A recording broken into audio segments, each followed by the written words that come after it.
Григорий, пиши, защо да изберем Авено? Първа точка.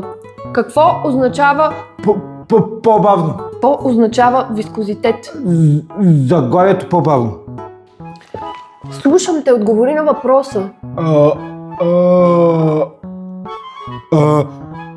Визуализация значи... Вискозитет. Вибрация значи... Ясно. Втори въпрос пиши. Втори въпрос. W40. Какво означава W? Това го знам! Това е сайта на маслото. 5 пъти W, тиренце, 40... Какво? Gen Z. Направо не знам. Jay-Z ли? За никъде. Аз не слушам Jay-Z. Я да видя ти всъщност какво пишеш. Ама не. Ти от утре можеш да не идваш, но пък да ти върви в живота по мед и масло, ти подарявам едно Авено. Целото? Да, дано ти помогне.